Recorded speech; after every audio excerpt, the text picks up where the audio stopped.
Good morning, good afternoon, good evening. Good, everybody. E aí, gente bonita? Terceirão. Então, lindicos, hoje gravei esse videozinho pequenininho pra gente falar um pouquinho sobre variação linguística no capítulo 15. Com essa cara da rainha toda enrugada aqui, que eu não sei que foto é essa, mas fazer o que é o que tem pra hoje. E a gente começa, né, falando um pouco do que é a variação linguística. Eu grifei tudo que é legal para depois vocês darem uma grifada aí no livro de vocês, tá? Porque não dá tempo da gente ler isso tudo. Sugiro verdadeiramente que vocês leiam depois com um pouco mais de calma, porque é muito legal esse texto aqui. Para mim é um dos mais interessantes que tem, principalmente para a galera aí do Enem entender certas coisas aí que a gente vê por aí e fica assim, tá certo, tá errado, tá, não tá? Então, hoje nós não vamos falar necessariamente de gramática. Existe uma diferença, uma linha bem tênue entre gramática e linguística, e é isso que a gente vai falar hoje. A linguística, antes de mais nada, antes da gente falar sobre a variação linguística, é o estudo da língua, no todo. Mas, Fernanda, a gramática também não está me estudando a língua? Sim, estamos. Mas a gramática, ela estuda as regras que vão reger essa língua, para que a gente tenha um padrão. Vamos falar sobre isso um pouquinho mais ali na frente. A linguística, não.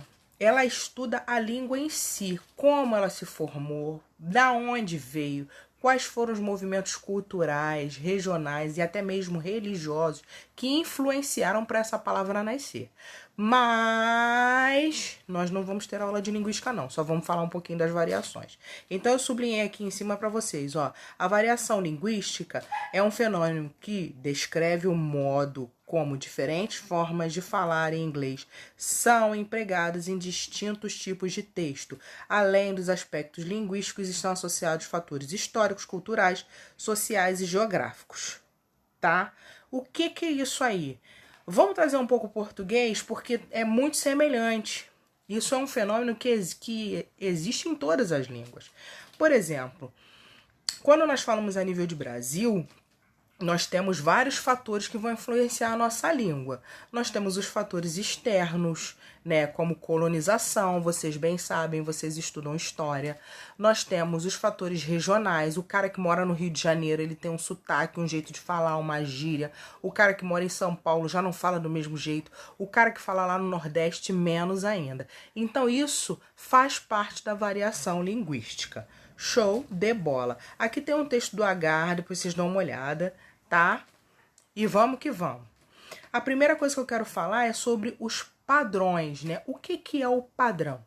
Em língua inglesa, a gente tem muito esse preconceito do que é um padrão linguístico, né? O padrão é americano, o padrão é britânico, o padrão é sotaque britânico, palavras escritas de forma britânica. O que é um padrão, né? Isso é uma polêmica que vem de anos já, né? O que a gente tem que seguir?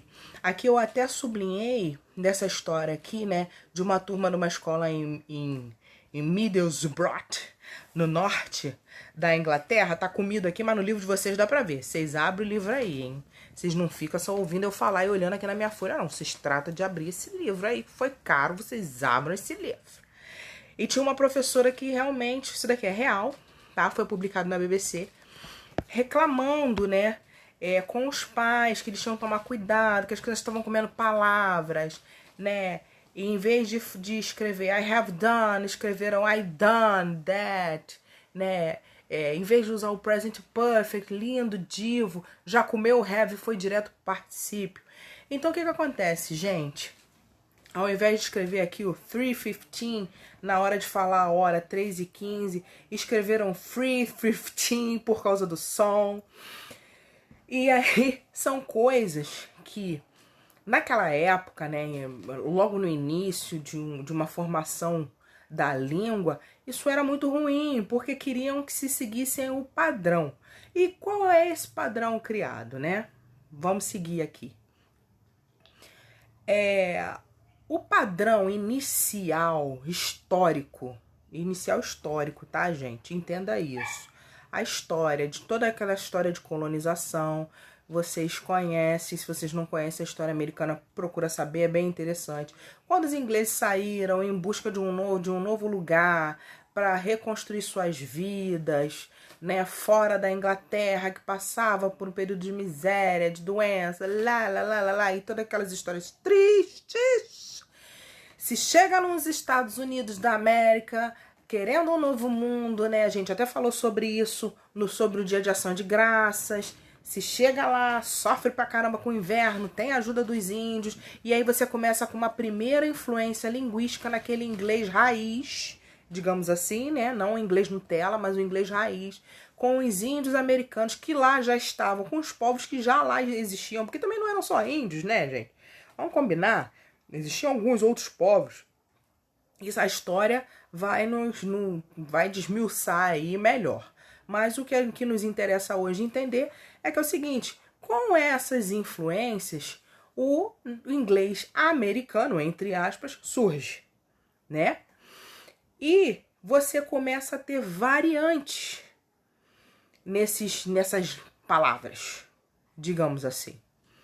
Então, com a independência dos Estados Unidos, como está escrito aqui, e uma identidade nacional, os falantes de língua inglesa começam a passar por uma espécie de reformulação, né? Então é exatamente isso. Aí aqui embaixo eu até sublinhei. Chegamos ao non-standard English. Nós chegamos a um inglês não padrão, né? Com muitas variantes. O que era o padrão? O padrão era o inglês que se falava na Inglaterra. Era a primeira ideia. Base. Era como não muito diferente do que aconteceu conosco aqui no Brasil. Qual era um padrão de fala, digamos assim? Era o português que se falava em Portugal, com aquele sotaque, com aquelas palavras. E nós chegamos a um português do Brasil com adaptações e influências de tudo que aconteceu aqui. Influência dos índios, influência dos escravos, influência de uma população pobre que vai adaptando palavras, mas eu vou falar isso lá na frente. Então você tem aqui, ó, as variantes do inglês não padrão estiveram muitas vezes associadas à ignorância ou à falta de cultura dos seus falantes, cujo modo de falar era caracterizado com termos de conotação negativa, como broken English ou Glutter English, né? Ou seja, era aquele povo que falava problema, né? Que falava é claro, os meninos sem concordância. Sim, foi esse povo aí que começou a montar um novo padrão linguístico. Tá, gente? Linguístico, não gramatical. Se a gente for chamar isso para gramática, tá errado. Já falei isso várias vezes junto com vocês em aula ao vivo. A gente juntinho. Gramática é uma coisa, linguística é outra. Gramática, certas coisas que a gente vai falar aqui nunca poderiam acontecer. Linguisticamente, não só acontecem, como estão se padronizando. Tá bom? Então, aqui do outro lado tem assim, ó. Que eu sublinhei aqui, ó. If I were you, né? Quando a gente pensa na palavra if I were you, essa condicional que tá me dando o maior problema lá no 9º e no 8º ano, o que aconteceu aqui? If I, quando a gente conjuga o verbo to be no passado, é o I was, não é I were. Mas isso foi um erro clássico que aconteceu lá atrás e que se transformou num desvio da norma de construção. Hoje eu não consigo mais falar if I was you, né? É igual em português quando a gente fala a gente. Dificilmente a gente fala nós e blá, blá, blá, blá, blá, blá, né? Essa palavra gente, o substantivo gente separado do a, tá, gente? Porque a gente junto é agente secreto. Por favor, hein? Eu não quero ninguém falando que eu falei isso, não, senão o Vinícius vem me matar depois. Então, a gente criou esse hábito, essa normalidade de usar esta palavra substituindo o pronome nós. Com muita propriedade e magestria. Eita, Lelê! com muita propriedade e sabedoria. Pronto, que não vou falar mais essa palavra, eu não consegui. E nós nos acostumamos. É natural. Todo mundo entende, né? Então, o if I were you é o mesmo problema. Eu não consigo, quando eu explico para as crianças que é a was, mas e o I were you? Então, isso é uma construção que ficou marcada única e exclusivamente para quando eu uso uma condicional. Nas condicionais, eu posso falar se eu fosse você. Apesar do sujeito aí ser I, eu não vou usar o was. Eu vou ficar com o were, né? Então, tá aqui mesmo falando, hoje a segunda forma já é aceita e tida como correta pelas gramáticas americanas, ainda que condenada pelas gramáticas britânicas, um tanto mais tradicionais e pouco abertas à mudança. Então, gente, o que eu quero deixar para vocês nessa situação toda, né? Infelizmente ou felizmente, o que acontece com a língua, não só com a língua inglesa, mas com muitas outras línguas estrangeiras, é que os fatores históricos, culturais e comunitários, que é o que a gente vai falar logo, o que é isso? O que uma comunidade usa, aquele linguajar que é usado para aquele tipo de pessoa, vão influenciar sim na sua tradução, vão influenciar sim no seu entendimento e sua compreensão do que o outro está falando, independente da gramática. A gramática é importante? Sim, é bastante importante para que você possa formular frases, mas a linguística tem que caminhar junto. Beleza pura? Então, nós temos aí os padrões de inglês e as suas variações. O que acontece? O padrão, como eu falei, né? Que é esse que a gente aprende na escola, com gramática, com literatura, né? É um inglês que eu diria que é um inglês básico para entendimento de todos. O que é o inglês básico do entendimento de todos? Esse que a gente estuda, né? Vocês precisam saber tempos verbais, vocês precisam conhecer preposições, vocês precisam conhecer adjetivos, substantivos, né? As construções básicas para que se entenda o que está sendo falado. Show de bola! Agora, já as variações linguísticas, essas têm que ser observadas, né? E o que é isso? Dentro delas, existem algumas coisas que se destacam. Depois, com carinho, com muito amor, vocês leem o texto. Gente, esse texto é muito maneiro. Lê sim. Não deixa de ler, não. Eu sei que vocês estão lutando, estão fazendo coisa pra caraca. Mas dá uma lidinha nesse texto. Isso vai abrir muito a mente de vocês para o entendimento de interpretação de texto. Então, variação diatópica ou regional, né? Essa é muito legal. Ou seja, ela vai variar de região para região da onde a pessoa está. Isso é um clássico, né, galera? Aqui no Rio, a gente marca o R, né? Porta. Né? Aqui no Rio, o S sempre tem som de Z. Mas quando você vai a São Paulo, o pessoal dá uma puxadinha nesse R. Porta. Né? A casa não tem tanto Z assim. Tem palavras que têm uma pronúncia diferenciada. A letra fala de um jeito diferentezinho. Mas você tá entendendo. Né? Isso é muito legal. Então, aqui eles botaram alguns exemplos em inglês. O que acontece? Por exemplo, a pronúncia do R após uma vogal, quando essa consoante costuma ser pronunciada, na América do Norte, normalmente fica suprimida. Mesmo e nesse mesmo caso no Reino Unido, nos demais países de língua inglesa. Por exemplo, bird, far. Né? Dependendo da tua frase, esse R do far nem vai aparecer. Ele vai emendar com a outra palavra que vier e você nem vai lembrar que tem esse R aí. For. Né? Então, palavras iguais com sentidos diferentes podem causar uma confusão também. E é outro ponto, como toilet, né? Tem palavras em inglês que, pro inglês americano, ela tem um significado. Pro inglês britânico, ela tem outro, né? Além das vezes ela ser grafada de uma forma diferente e ter o mesmo significado. Isso também existe. Aí eles botaram o exemplo do toilet e do chips. Já na Austrália, é possível criar palavras no inglês australiano reduzindo-as. Olha só que coisa doida, hein? Então, você tem aí o selfie, com o sufixo EI, que foi de self-portrait.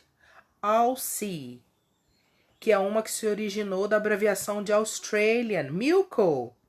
Você sabia que na Austrália você não bebe milk? Você bebe Milko? Cara, muito legal.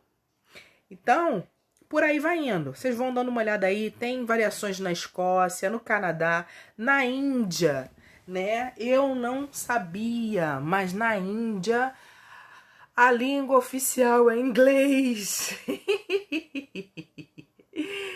E é muito doido. Todo mundo sabe que o indiano tem um sotaque muito forte, né? Ele marca demais aí algumas letras, apesar de você conseguir entender que ele está falando inglês. Já falamos sobre isso também. Há uma variação também para africanos, para chineses, né? Porque é o seu próprio sotaque da sua região entra, né? Do seu país, apesar de estar falando inglês. Eu sempre brinquei isso com vocês. Papagaio de pirata é brasileiro.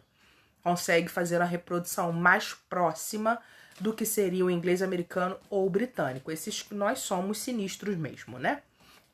Variação diafásica ou situacional. O que é isso daí? Isso daí já é o que eu estava falando lá no início.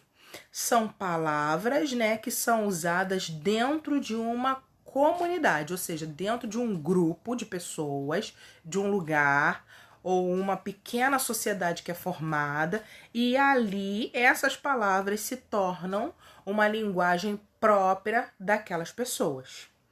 Então, isso daí pode ser necessariamente, não precisa ser necessariamente gírias, né? Mas você tem um uso informal de uma palavra, ela tinha um significado, e passa a ter outro, né? Tem uma agora que vocês usam pra caramba, que é o pistolado. Eu acho super interessante, né? Tá meio pistola. Pistola é uma arma, né? Mas quando vocês falam tá meio pistola, até hoje eu não entendi direito, mas eu acho, depois vocês me corrijam se eu errei aí o significado novo de pistola. Tá meio chateado, tá meio, né, irritado. Eu acho que pistola é isso quando vocês falam, mas eu ainda não descobri direito, né? Por favor, depois mandem para mim aí o significado de pistolado. Né? E outras que foram usadas como forma reduzida, né? Não só em português, como também em inglês. Em português, eu não tô conseguindo lembrar, não. Em inglês tem aqui na minha cara, eu vou ler aqui para vocês lembrarem, né? Como o caso de lab, L-A-B para laboratory, ad para advertisement, app para aplicativo, né? E por aí vai, aplicativo ou application, né? Muito show. E temos também palavras de origem latina que podem soar formal no inglês, mas na verdade existem outras que são até mais formais, como o exemplo aí de to commerce, que é iniciar, e que é muito mais formal do que to start, né? Mas nós temos várias palavras aí, nós temos begin, nós temos várias outras para o significado começar e que também são formais. Beleza? E os contextos religiosos. Essa parte aí é mais complicada. Isso é mais pra galera que gosta de ler alguns livros, né? Principalmente Bíblia ou livros de cunho religioso que ainda usam algumas palavras daquela época, digamos assim, né? Pronomes em segunda pessoa, como thou, thee, e os modais como shall e o shout, né? Você vai falar assim, que isso existe? Existe sim. Existe sim, senhor. A variação sociocultural, né? Falamos, ou seja, é a forma com que um grupo social fala entre eles, e aí isso daí pode variar de pessoa, profissão, idade. O povo que trabalha onshore e offshore, eles têm uma gíria própria lá dentro do navio, que só eles conhecem. Não adianta você tentar ler isso daí ao léu e você vai falar assim, eu não sei o que isso significa. Mas eles sabem porque é usado pela comunidade ali offshore. Eles sabem o que eles estão falando, né? Ai, e... eu até botei aqui, ó, os termos também que a gente cria. Palavras que a gente cria, igual a gente criou aqui com pedaços de palavra em inglês para o português. Isso também acontece, tá, gente? Eles alteram algumas letras e criam, né, palavras ou não, eu não posso dizer sinônimos, mas os filmes e as músicas gostam muito disso, né? É igual o Fergalicious. Tinha aquela música da Fergie, que ela cantava Fergalicious, que ela fazia metade do nome dela com a palavra delicious, né? Óbvio, todo mundo já entendeu o que ela queria fazer, né? E falar. E tem, né? A gente também faz isso, gordelícia e por aí faz. E por aí faz, ó, desculpa, por aí vai. E tem aí o chipar, né? Eu chipo fulano com cicrano. O bugado, né? Que deu ruim. Vem da palavra bug. E vem da palavra chip. Eu acho que chipar eu escrevi errado, porque esse chip aqui eu acho que é de navio. Vocês me perdoem aqui, mas era só pra eu lembrar pra eu poder falar. Então, perdão. E as últimas, mas não menos importantes, as variações diacrônicas ou históricas. O que acontece? Com o passar do tempo, você tinha uma palavra que se escrevia de um jeito lá no inglês, que nós chamamos de inglês coloquial, né? Lá atrás, na colonização. Conforme o tempo foi passando, ele foi sendo modificado. É a história do Vossa Mercê, lembra? Vossa Mercê, Vor-Mercê, você, ser. Igualmente, em inglês também aconteceu isso, né? Aqui ele fala da palavra night light, que antigamente era só GH, não tinha esse T, né? Tanto que até hoje, se você for pensar bem, a palavra night, muita gente pronuncia ainda desta forma, night, não marca o T, né? Night, lie. Tem ainda algumas pessoas em algumas regiões, Estados Unidos, Inglaterra principalmente, que não marcam esse T de light ou night, né? Não faz esse soprinho.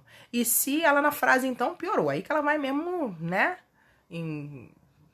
Vai no rolo e você não ouve esse T. Por isso que muitas das vezes nós estudamos linking sounds. O que é o linking sound? São as palavras que elas vão se juntando. Você tá pensando que é uma palavra só, mas na verdade é quase que uma frase inteira. E desculpa, gente. Eu falando, perdão. Né? Ao invés de deixar o troço aqui apertado, eu esqueci. Desculpa! Sorry. Acho que eu vou ouvir essa música hoje. Lembrei, gostei. Seguindo. Entendendo o inglês fora do padrão. Várias vezes a gente chegou a falar sobre isso, né? Vocês muitas vezes me questionaram sobre o come here com algumas apóstrofes, o o'clock. Então você tem aí várias variações. Não marquei, quero que vocês deem uma olhada em todas elas, né? Tá aí falando bonitinho. Double negatives é muito legal, né? I don't see no car, né? Isso é fora do padrão, apesar que tem gente que faz isso, fala isso. I didn't understand nothing. Você tá negando duas vezes. Gramaticalmente falando, fora do padrão, não existiria. Porém, falam sim.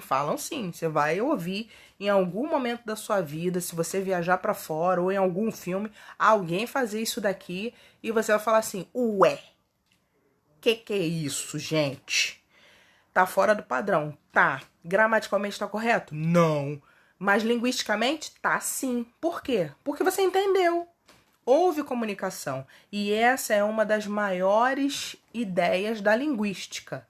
Que independente que você saiba a gramática, que você teve acesso a estudar ou não, se você consegue se comunicar e se fazer entender, tá valendo, né? E por isso que a gente tem muito problema em algumas coisas. Por quê? Porque a gente aprende o inglês básico, o inglês padrão, e aí viaja para fora do país e se depara com isso aqui, com a maioria da população usando o fora do padrão. E isso nos escandaliza. Que não deveria, mas nos escandaliza. Então, entenda o seguinte: isso daqui é possível? Sim, é possível. Tá correto? Depende do ponto de vista. Se nós estamos falando sobre linguística, se nós estamos numa situação de férias ou vamos morar fora do país e a gente precisa se comunicar, tá correto sim. Se nós estamos aí, como é o caso de vocês, com um concurso batendo a porta, um pré-vestibular, uma entrevista de emprego, não é legal. Beleza, minha gente? Então vocês deem uma olhada aí. Tem aqui o I told ya, see you, see ya, e por aí vai, tá? My car, me car, né? Esse daqui me mata, né? Me car em vez de my car, eu quase estremeço, né? As minhas carnes até congela quando eu escuto isso daqui. Mas é real, existe. Tá bom, lindinhos, lindecos? Perdoe os erros. Eu não quis parar o vídeo porque, assim, depois eu perco a minha linha de raciocínio. Então, vai com erro mesmo. Me perdoem. Sorry so much, much, much. Também não quis explicar todo em inglês porque isso daqui é um negocinho um pouquinho mais rebuscado. É mais mesmo para auxiliar vocês a terem um novo entendimento. This is an open mind para a interpretação de texto, tá? Espero que eu tenha me feito entender. I miss you so, so much. Tô sentindo muita falta de vocês, galera. Agora, nesses tempos, a gente fica na expectativa de que acabe, que a gente volte. Mas eu tô bem. Espero que todos vocês estejam bem. Lamentei demais pela Jaiane. Já chorei tudo. Mas não... Enfim, amo vocês, tá? Um beijo.